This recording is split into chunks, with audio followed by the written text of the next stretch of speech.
প্রিয় দর্শক, বিপিএলের 11তম আসর দিয়ে ডিবিসি নিউজের বিশেষ আয়োজন বেলামে inside the BPL powered by Summit Group আয়োজনে আপনাদের স্বাগত জানাচ্ছি আমি কনক মাহমুদ। দর্শক, যথারীতি আমরা আবারও চলে এসেছি বিপিএলের আয়োজন নিয়ে এবং বিপিএলের ঢাকা পর্ব আবারও শুরু হয়েছে, যাকে আমরা বলতে পারি বিপিএলের শেষের শুরু, মানে শেষ পর্বের শুরুটা আজ হলো। এবং যথারীতি আপনারা জেনেই গিয়েছেন যে রংপুর রাইডার্সের পরে দ্বিতীয় দল হিসেবে অনেকটা জানাই ছিল যে ফরচুন বরিশালের প্লে অফের রাস্তাটা পরিষ্কার ছিল, সেইটাই আজকে তারা কনফার্ম করেছে। আজকে তারা 8 উইকেটে হারিয়েছে সিলেট স্ট্রাইকার্সকে। এবং আমরা বিপিএলের এই ম্যাচটা সহ আরও বেশ কিছু বিষয় নিয়ে আলাপ করব। আমাদের সাথে আজকে স্টুডিওতে আছেন সাবেক ক্রিকেটার এবং একই সাথে ক্রীড়া বিশ্লেষক এবং ক্রিকেট ভাষ্যকার ইশতিয়াক আহমেদ, আর একই সাথে আছেন জনপ্রিয় সুরকার সঙ্গীত শিল্পী পথিক নবী। আপনাদের দুজনকে স্বাগত আমাদের স্টুডিওতে। দর্শক, আমরা কথা বলবো বিপিএল নিয়ে, তবে আজকে আমরা একটু অন্যভাবে শুরু করতে চাই। আমরা নর্মালি কি করি, যে ম্যাচটা রিসেন্টলি শেষ হয়েছে সেটা নিয়ে শুরু করব। তার থেকে বড় ব্যাপার, এবার আমরা শুরু করব হচ্ছে যে ম্যাচটা আপকামিং সেটা দিয়ে, কারণ এই ম্যাচটা খুব ইন্টারেস্টিং। এই ম্যাচে মুখোমুখি হতে যাচ্ছে দুর্বার রাজশাহী এবং রংপুর রাইডার্স। এর আগে কিন্তু এই দুইটা দলই খেলেছিল এর আগের ম্যাচটায়, এবং সেখানে রংপুর রাইডার্স হেরেছিল টানা 8 ম্যাচ অপরাজিত থাকার পর অবশেষে হারতে হয়েছে রংপুর রাইডার্সকে, আর সেটা দুর্বার রাজশাহীর কাছে। এবারও কেমনটা হবে কিনা কে ইশতিয়াক ভাই, এবারও কি তাই মনে হচ্ছে? যদিও আমরা মাঠের বাইরে অনেক কথা শুনছি, হয়তোবা বিদেশি ছাড়া খেলতে হতে পারে, পেমেন্ট ইস্যুজ অনেক কিছু রয়েছে, এখনও কি তাই মনে হচ্ছে কিনা? ধন্যবাদ। আর আমার মনে হয় যে টনক নড়বে। রংপুর রাইডার্স যেটা লাস্ট খেলাটা যেটা হারার কথা ছিল না, যেভাবে তারা যাচ্ছিল, যে মোমেন্টামে ছিল, তাও হারলো কার কাছ থেকে, যে দলটা নাকি একদম তলানিতে থাকার কথা মেন্টালি, এবং কোনো মোটিভেশন থাকার কথা না।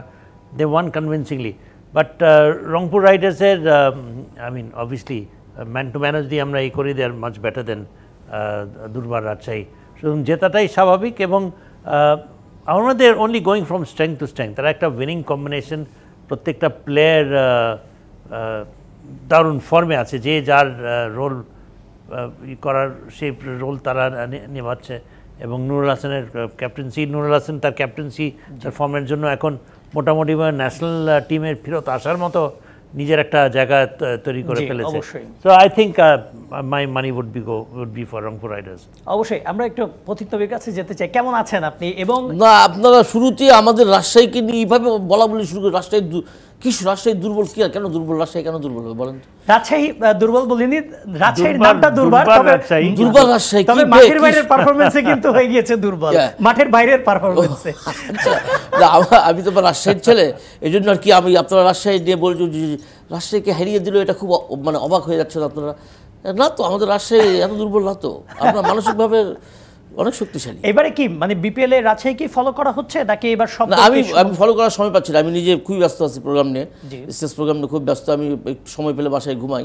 আমার ছেলে সব দেখে, সব খেলার ব্যাপার ওর কাছে খবর পাই।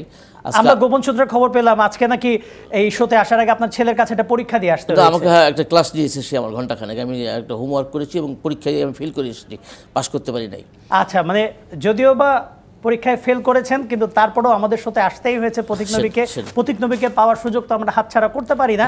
এই বিপিএল এ যদি বলি, শুরুর দিকে বেশ দারুণভাবে শুরু হয়েছিল, বেশ কয়েকটা কনসার্ট ছিল, প্রথমবারের মতো 3টা শহরে কনসার্ট হয়েছে। এই জিনিসটাকে আপনি কিভাবে, কতটুকু পজিটিভলি দেখেন? না, ভালো। এটা গান বাজনা যদি ক্রীড়াঙ্গন, সঙ্গীতাঙ্গন সব একসঙ্গে মার্চ করে, ভালো বিষয়টা, অবশ্যই ভালো। কিন্তু আসলে বলতে গেলে এখন আমি শিল্পী হিসাবে গান করি, যেহেতু আমি মঞ্চ করে বেড়াই সবসময়, মঞ্চে আমার মেইন পেশা, প্রচুর মঞ্চ করি আমি। কিন্তু আসলে বিপিএলের কোনো মঞ্চে আমার পারফরমেন্স করার সুযোগ হয়নি, নাকি হয়েছে মনে হয় একবার, অনেক আগে কিনা একবার মনে হচ্ছে, আবার মনে হচ্ছে হয়নি।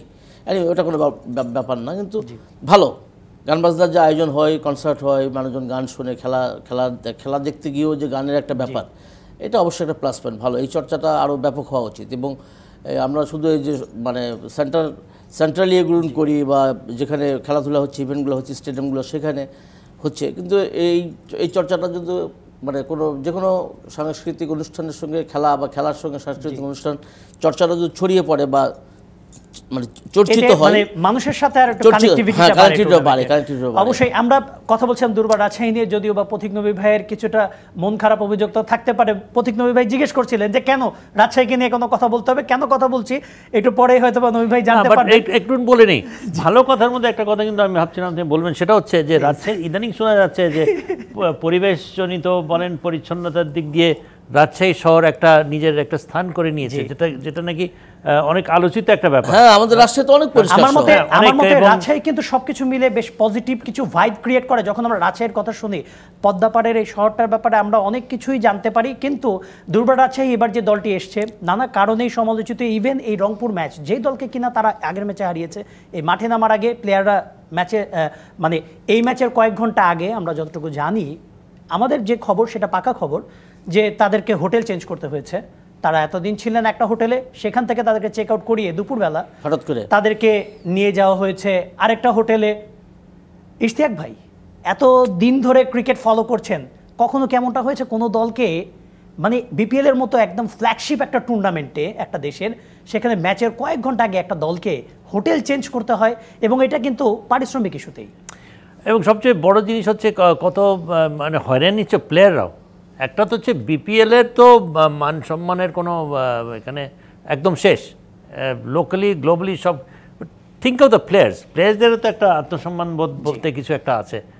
অবভিয়াসলি তারা অনেক ইন্টারন্যাশনাল প্লেয়ার্স, তারা যদি এভাবে লাঞ্ছিত হয়, এটা আমার মনে হয় যে they are doing cricket a favour. All the players must be, we should be ever grateful to them, যে তারা যে কতখানি স্যাক্রিফাইস করছে। ক্রিকেট বোর্ডের ব্যর্থতা নাই বললাম। আমার মনে হয় যে এই ক্ষেত্রে সবাই মিলে, আমাদের মনে হয় সবাই মিলে দুর্বার রাজশাহীর প্লেয়ারদের প্রতি আমাদের কৃতজ্ঞতা, এবং আমাদের বলে আমার মনে হয় বলে শেষ করা যাবে না। তারা যদি ব্যাক আউট করতো, ক্যান ইউ ইমাজিন যে তাহলে এটা আজকের দিনে মানে ফ্র্যাঞ্চাইজি ক্রিকেটে একটা খুব বাজে একটা উদাহরণ হয়ে থাকতো। এবং আমরা মিরপুরে যেতে চাই একটু। মিরপুরে আমাদের সহকর্মী মামুনুর রশিদ আছেন। আজকে পুরো দিনে যে নাটকীয়তার হলো, এই যে কিছুক্ষণ পরে রংপুর রাইডার্স নামবেন, এবং সে নামার আগে কতটুকু নাটকীয়তা হলো সেটা একটু জানতে চাচ্ছিলাম সহকর্মী মামুনুর রশিদ। কিছুক্ষণ পরেই কিন্তু রংপুর রাইডার্সের সাথে দুর্বার রাজশাহীর ম্যাচ, সেখানে বিদেশিরা শেষ খবর পর্যন্ত খেলবেন কিনা, আর এই যে সারাদিনে যে নাটকীয়তা যদি একটু বলতেন, আপনি তো সেখানে আছেন।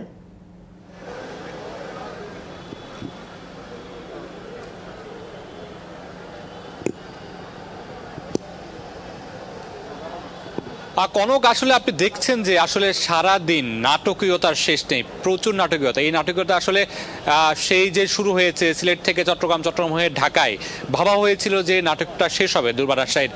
একরকম বিপিএলটাকে ভিন্ন একটা রঙ্গমঞ্চ বানিয়ে ফেলা হয়েছে বলবো আমি। কারণ বিপিএল এর যে মান বা বাংলাদেশের ক্রিকেটের যে মান বা সম্মান, সেটা কি একদমই কি মিশিয়ে দিচ্ছে না দুর্বার রাজশাহী, সেটাও আপনি বলতে পারেন। আজকে সকালবেলা, ম্যাচের আগের দিন সকালবেলা দুর্বার রাজশাহী টিম হোটেল চেঞ্জ করেছে, এবং সেইখানে বিদেশিরা মনক্ষুণ্ণ হয়েছে। তারা বলেছে যে হঠাৎ এই নোটিশে, ছোট্ট নোটিশে, কারণ 2-1 দিন আগেই সবাই জার্নি করে এসেছে চট্টগ্রাম থেকে, তারা এটা নিয়ে নাখুশ ছিল। সকাল থেকেই, দুপুর থেকে আমরা গুঞ্জন শুনছিলাম যে প্লেয়াররা মাঠে আসবে না, খেলতে চায় না তারা, কারণ হোটেল চেঞ্জ করেছে। সেই সাথে পেমেন্টের একটা ইস্যু ছিল।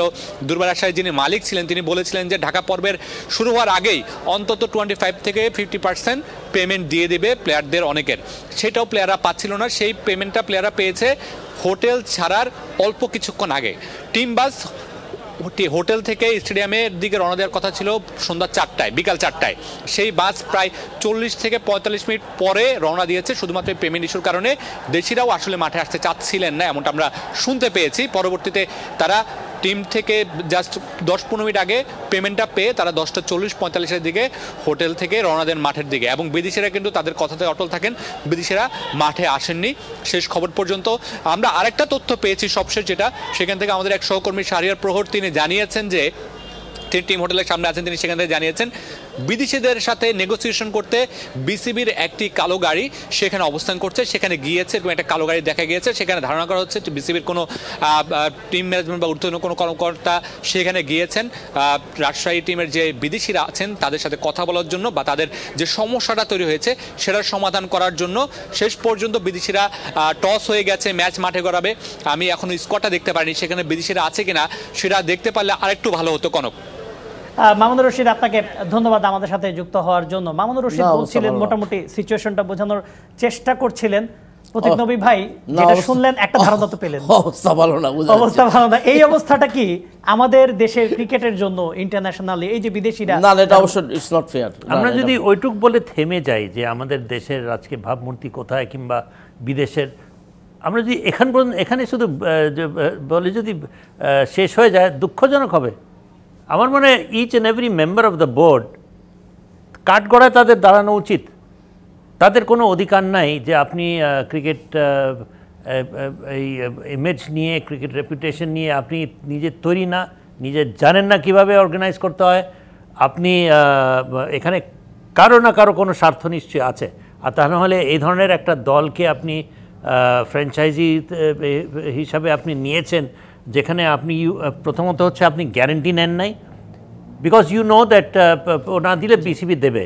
বিসিবি তো আমার বাপের পয়সা, তো আমি দিয়ে দিলাম, হয়ে গেল, you know. So this is the attitude if this people have. আমার মনে হয় they should all be call to explain each and every member. অবশ্যই আমরা এই ব্যাপারে কোনো কথা একজন বলবো। না। একটু প্রতীক নবী ভাইয়ের কাছে যেতে যাচ্ছেন, আপনি যদি কিছু বলতেন এই ব্যাপারে। না, আমি তো অবাক হয়ে যাচ্ছি যেটা এই জাতীয় সিচুয়েশনে আমরা অভ্যস্ত।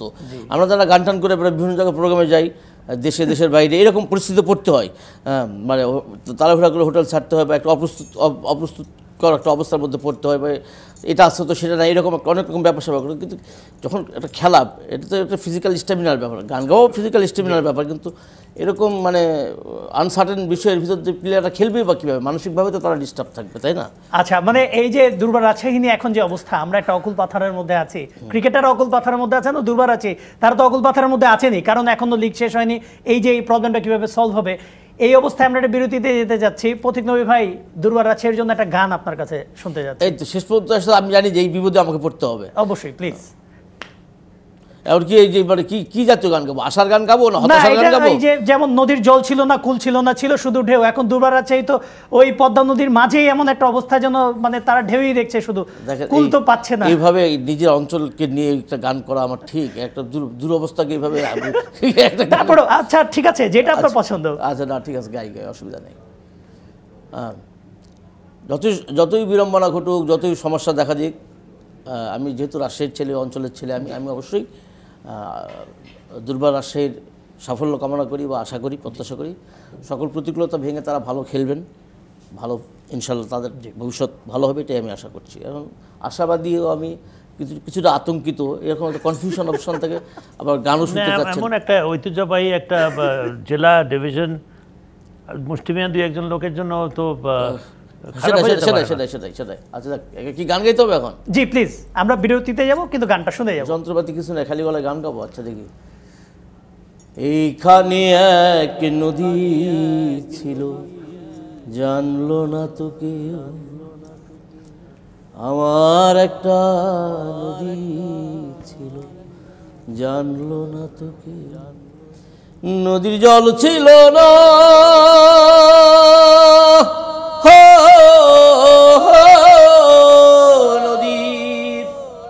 নদীর জল ছিল না, কুল ছিল না, ছিল শুধু ঢেউ।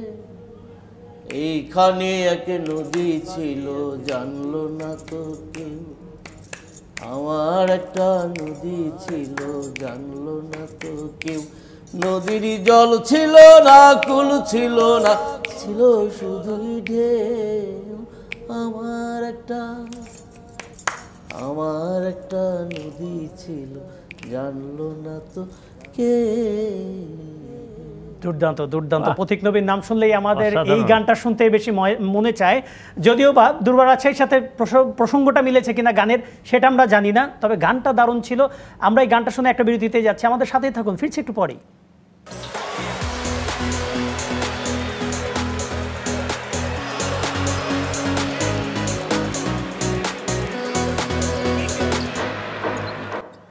বিরতির পর আবারও ফিরে এলাম ডিবিসি নিউজের বিশেষ আয়োজন বেলামে inside the BPL powered by Summit Group আয়োজনে। আপনাদের সাথে আছে আমি কনক মাহমুদ, আর আমার সাথে স্টুডিওতে আছেন অতিথি হিসেবে সাবেক ক্রিকেটার এবং ক্রীড়া বিশ্লেষক এবং ক্রিকেট ভাষ্যকার ইশতিয়াক আহমেদ, আর সাথে আছেন আমাদের প্রিয় জনপ্রিয় শিল্পী পথিক নবী একটু আগে যিনি আমাদেরকে গান শুনিয়েছিলেন আরও গান শোনাবেন, তবে কথা বলতে হবে বিপিএল নিয়ে।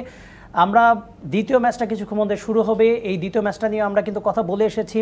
আমরা শেষ খবর পাওয়া পর্যন্ত টস জিতে রংপুর আগে ফিল্ডিং করছে, অর্থাৎ দুর্বার রাজশাহীকে ব্যাটিংয়ে পাঠাবে, এবং একই সাথে এটা কনফার্ম হয়ে গিয়েছে যে এই ম্যাচটা যে ম্যাচটা দুর্বার রাজশাহীর জন্য অনেক ইম্পর্টেন্ট, প্লে অফের হিসাব নিকাশ টিকিয়ে রাখার জন্য, সেই ম্যাচে কোনো বিদেশি খেলছে না, কোনো বিদেশিই নেই, এবং সেই বিদেশিদের ছাড়াই 11 সাজানো হয়েছে।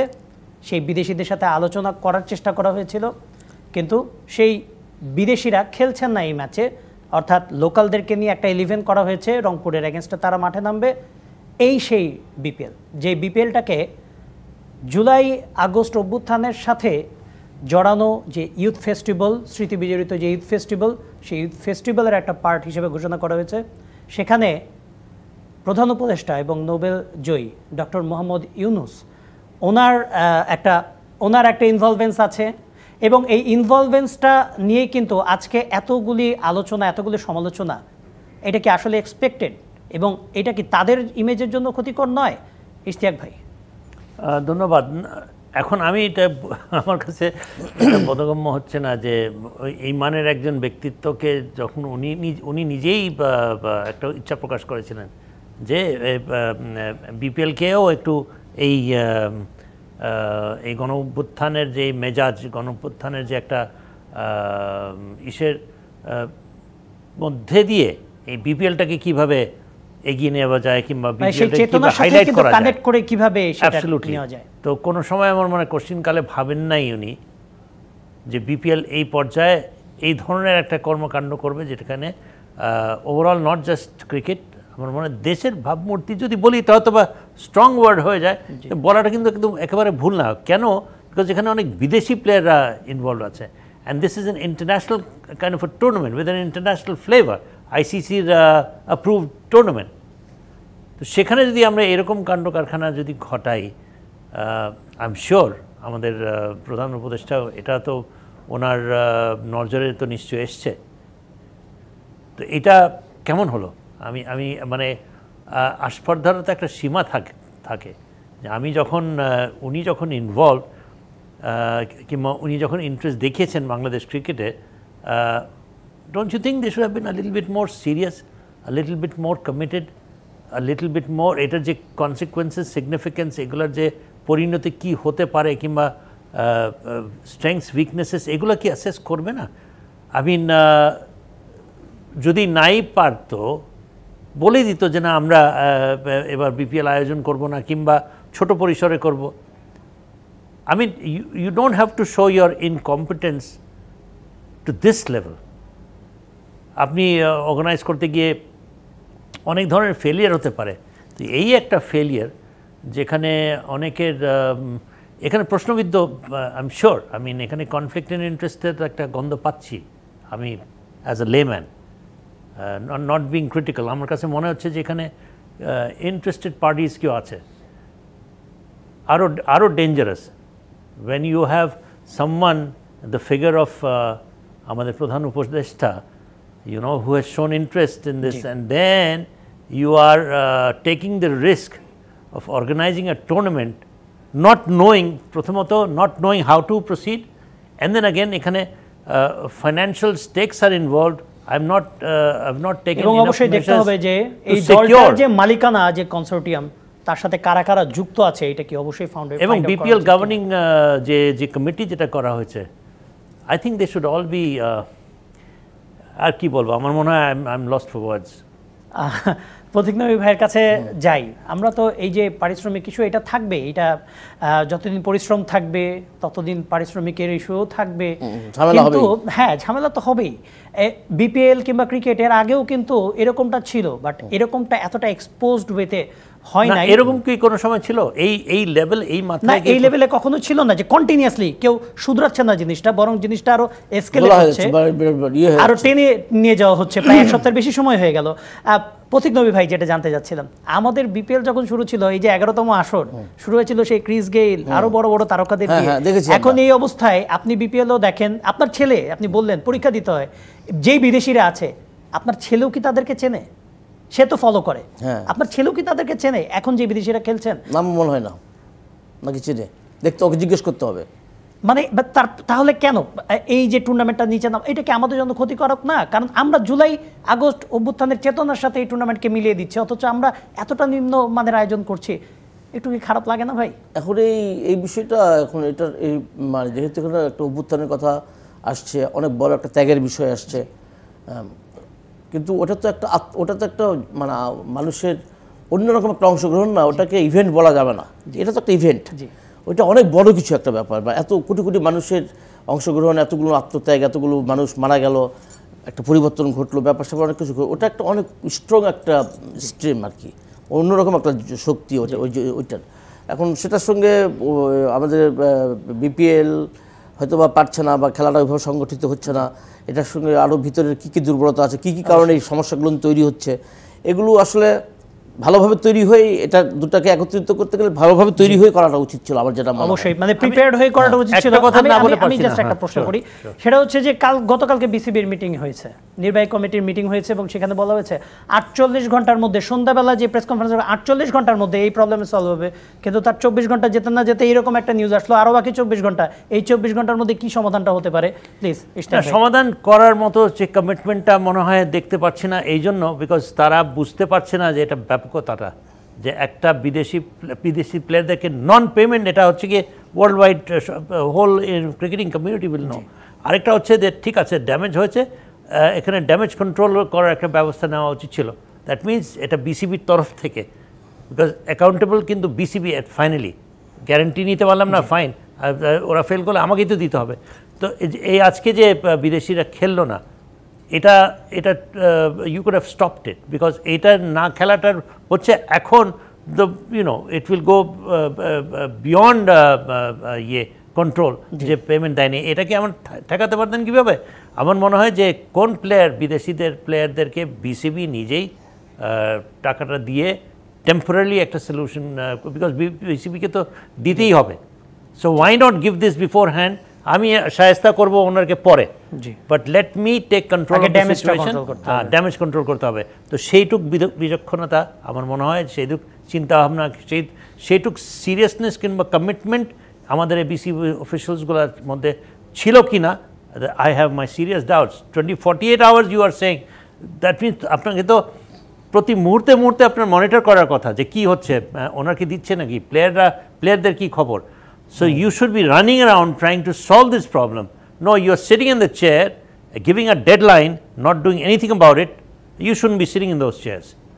অবশ্যই মানে ইশতিয়াক ভাই যে কথাটা বলছেন, এটা আসলে হতাশা থেকে বলছেন, এটা রাগ থেকে বলছেন। যারা ক্রিকেটের সাথে জড়িত, যারা এক্স ক্রিকেটার, তাদের সবারই এমনটা হওয়া উচিত, কারণ এই দলে তাসকিন আহমেদ, এনামুল হক বিজয় এবং মেহরাব হোসেন অপির মতো একজন লেজেন্ড সেই দলটার ম্যানেজারের দায়িত্বে তারা তো আছেন। খারাপ লাগারই কথা। আমরা আরেকটা বিরতি হবো, তবে বিরতিতে যাওয়ার আগে প্রতীক নবী ভাই আরেকটা গান হয়ে যাবে। এটা মানে বিরতি নেওয়ার আগে কেন গান? আমি তো আমাদের বিরতিটা তো গান থেকেই শুরু হয়, বুঝছেন? মানে খালি ক্রিকেটেই যে দেখেন মন খারাপ করার কথা বলছি আমরা, তার মধ্যে গানটা একটু সত্যির পরশ। আপনি তো সবাইকে চাঙ্গা করবেন, সেজন্য তো চাঙ্গা করতে গিয়ে পরিস্থিতি যা দেখা যাচ্ছে, আমি নিজে চাঙ্গা হতে পারতেছি না, আমি নিজে হতে পারছি না, কে চাঙ্গা হবে কি না হবে গ্যারান্টি দিতে পারছি না। হ্যাঁ, কিছু আমি একটা নতুন গান এখনো শেষ করতে পারিনি। গান শুনে কেউ চাঙ্গা হবে না, এটা হতে পারে না। আমি চেষ্টা করি, একটা নতুন কাজ করছি, নতুন গান সেরকম, যে আমাদের হয় কি পারস্পরিক বিষয়গুলোতে আন্ডারস্ট্যান্ডিং এর ব্যাপারে আমরা হয় অতিরিক্ত বুঝে ফেলি কাউকে, অথবা ভুল বুঝি। সঠিক বোঝাটা খুব কমই ঘটে, তাই কিনা? বুঝে ওঠাটা, জি, এটাও কিন্তু অন্যদিকে চলে যাচ্ছে বিষয়টা। তারপরে বলেন তো এখন এই বুঝে ওঠার ব্যাপারটাই মানে পারস্পরিক আমরা আরেকজনকে অভিযোগ করি সবসময়, কিন্তু অভিযোগ না করে আসলে নিজের ব্যাপারটাই বুঝতে হতো। আর মানুষ যদি নিজেকে বুঝতে পারতো ঠিক মতো, তাহলে আরেকজনকে বুঝতে পারতো। তো এই সেন্স থেকে একটা গান আমি কাজ করছি, মানে এখন কথাটা শেষ হয় নাই, আস্তে আস্তে এগুচ্ছে এরকম, যে তোমায় বোঝো না বুঝলেও বোঝো ভুল, বৃথা কোলা হলে ফোটে নীরবতার ফুল। তোমায় বোঝো না বুঝলেও বোঝো ভুল, তোমায় বোঝো না বুঝলেও বোঝো ভুল, বৃথা কোলা হলে ফোটে নীরবতার ফুল। বুঝলে তোমায় বুঝতে আমাকে একাকার সব একুল ওকুল তোমায় বোঝো না বুঝলেও বোঝো ভুল তোমায় বোঝো না বুঝলেও বোঝো ভুল বৃথা কোলা হলে ফোটে নীরবতার ফুল ফুল বৃথা কোলা হলে ফোটে নীরবতার ফুল। দারুণ দারুণ, নীরবতার ফুল। আমরা আরও গান শুনবো। পথিক নবী গান গাইছেন আর আমরা কথা বলছি বিপিএল নিয়ে। হ্যাঁ, সবকিছু মিলে একটা কম্বো প্যাকেজ। আমাদের সাথে থাকুন, আর একটা বিরতি নিচ্ছি, ফিরে এসে আরও কথা হবে, গান হবে।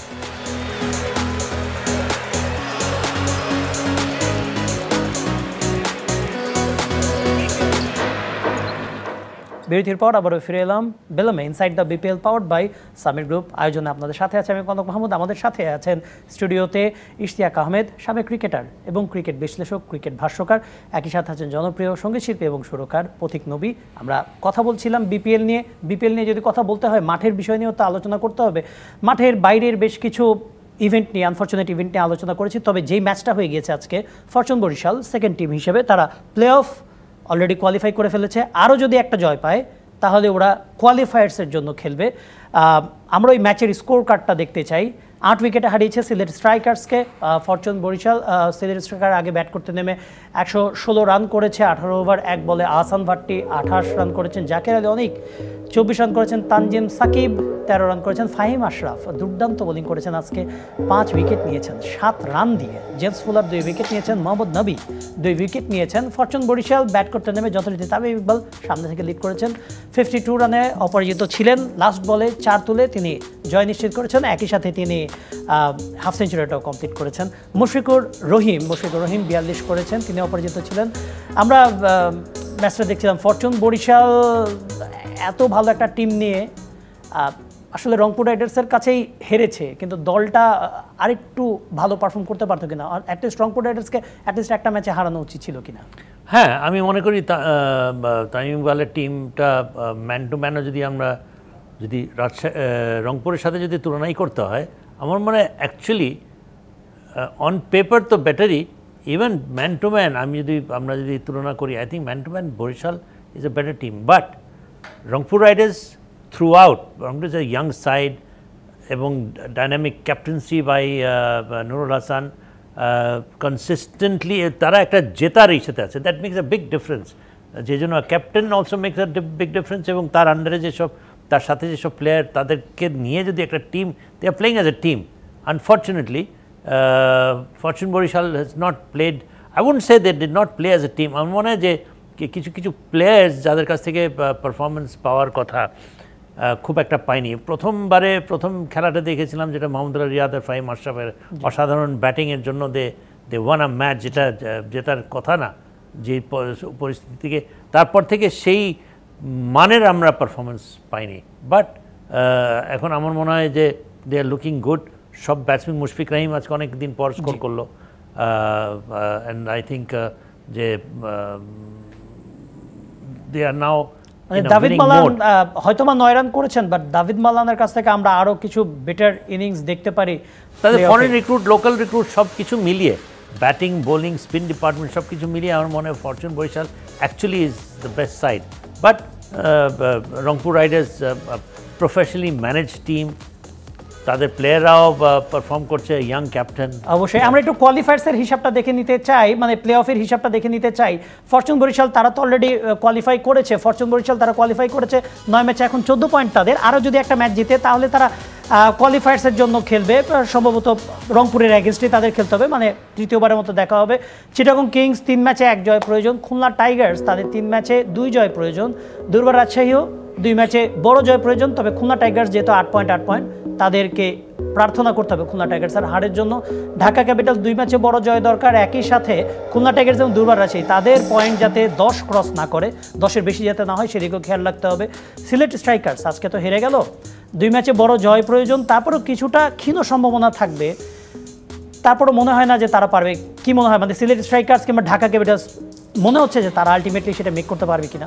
বড় জিতেছে এই বছরে ঢাকা ক্যাপিটালস, একটা খুব বিশাল ব্যবধানে তারা জিতেছে, যেটাতে লিটন আর তানজিদ হাসান তামিম দুজনেই। এবং এই দুইটা ব্যাটসম্যান যদি প্রথমে তাদের মতো করে যদি ব্যাটিং করে, বড় একটা যদি স্কোর করতে পারে। ঢাকা ক্যাপিটালসও কিন্তু as a team they not that bad, it's just that they have not been able to click. এবং এই টিমটার গঠনটাই এরকম যে সামহাউ দি আদার এই দুইটা প্লেয়ারের উপরে নির্ভরশীল হওয়ার মতো করে টিমটা বানিয়েছে। কিন্তু এই এখন তারা মোটামুটি তারা পারফর্ম করছে। সো রুল আউট করে দেওয়া যায় না একেবারে, it's almost next to impossible. দুইটা ম্যাচ আবার বড় জয়, আর জিততে তো হবে ফার্স্টে। কিন্তু এই একটা দল যেটা বড় জয় করার মতো একটা দল, বিকজ তারা দেখিয়েছে। আর আই থিঙ্ক খুলনা টাইগার্স লোক কোট কালকে মানে ফ্যান্টাস্টিক তারা একটা খেলা খেলেছে। Mehedi Hasan Miraz bowling well, batting well, সব কিছু সে তো 3টা ম্যাচের মধ্যে 2টা জয় পাওয়ার মতো টিম তারা। সো ফোর্থ টিমটা I think will be Fortune. মানে দুর্বারের যে অবস্থা শুনছি মনে হয় না খুলনা টাইগার্স মানে দুর্বারের ওই পর্যন্ত মেক করতে পারবে। না, আই থিঙ্ক ফোর্থ টিম আমরা সেফলি ধরে নিতে পারি খুলনা টাইগার্স। আদারওয়াইজ তার নিচে যে কটা আছে এর মধ্যে আমি ঢাকা ক্যাপিটালসকে আমি হয়তোবা, যদি খুলনা টাইগার্স না হয় তাহলে ঢাকা ক্যাপিটালস হওয়ার সম্ভাবনা থাকে। আমরা যদি অনুষ্ঠানের একেবারে শেষ পর্যায়েই আছি, আমি প্রতীক নবী ভাইয়ের কাছে জানতে চাচ্ছিলাম যে এই যে এক একটা অঞ্চলের নামে এক একটা দল, খুলনা, রাজশাহী, চট্টগ্রাম, আপনি রাজশাহীর মানুষ, খারাপ লাগে রাজশাহী সম্পর্কে কিছু বলতে, কিছু শুনতেও খারাপ লাগে, কিন্তু এই যে আপনারা অঞ্চলের মানুষ হিসেবে অঞ্চলের দলটাকে যেভাবে ওন করেন, অঞ্চলের দলগুলো কি অঞ্চলের মানুষদেরকে ঠিক সেভাবেই ওন করে কিনা? আমরা রংপুর রাইডার্স, আমার মনে হয় না। আমরা রংপুর রাইডার্স দেখেছি, তারা রংপুরে একটা অনুষ্ঠান করেছে, কিন্তু বিপিএল যখন অর্ধেকের বেশি পার হয়ে গেছে তখন আমরা বরিশালকেও দেখেছি এরকম একটা ইভেন্ট করতে, কিন্তু বাকি দলগুলো কোথায়, কেন তারা কানেক্ট করছে না মানুষের সাথে? এটা আসলে এটা আমি বলে এই সমাধান দিতে পারবো না। এটা যারা গবেষক আছেন বা যারা সমাজে ফিল্ডে কাজ করছেন তাদেরকে এই ব্যাপারে চিন্তা করতে হবে। আমি কিছু বললে কোনো কাজে লাগবে না। এখানে আমি একটা গানই গাই, অবশ্যই তাহলে গানই গাইতে হবে, আমাদেরকে কিছু বলার নেই, গানই গাই। আমরা তাহলে বিদায়টা নিয়ে নিই। ইশতিয়াক ভাই আপনাকে ধন্যবাদ আমাদের সাথে যুক্ত হওয়ার জন্য। একই সাথে প্রতীক নবী ভাই অনেক ভালো লাগলো আপনি আমাদের সাথে যুক্ত হয়েছেন। দর্শক, আমরা কথা বলছিলাম বিপিএল এ, অনেক কথা আমরা বলতে পারি না, বলি বা কাকে বলবো, উচিত কথাগুলো বলা যায় না, তো এই হতাশা নিয়ে শেষ করতে হবে আজকের বেলামা inside the BPL powered by Summit Group আয়োজনে। আপনাদের সাথে ছিলাম কনক মাহমুদ। ধন্যবাদ সবাইকে। একটা গানের সাথে সাথে আমরা বিদায় নিব, প্লিজ। এবার দুঃখবোধের একটা গান গাইতাইলে প্লিজ প্লিজ। আচ্ছা।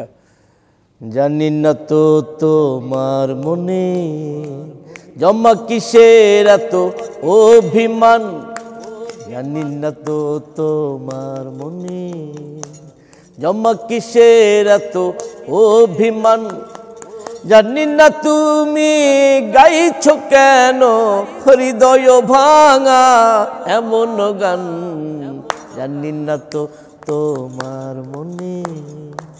দেখো না তুমি এখনো কত সুন্দর অযথা আহত প্রাণ, দেখো না তুমি এখনো কত সুন্দর অযথা আহত প্রাণ, জানি না তো তোমার মনে।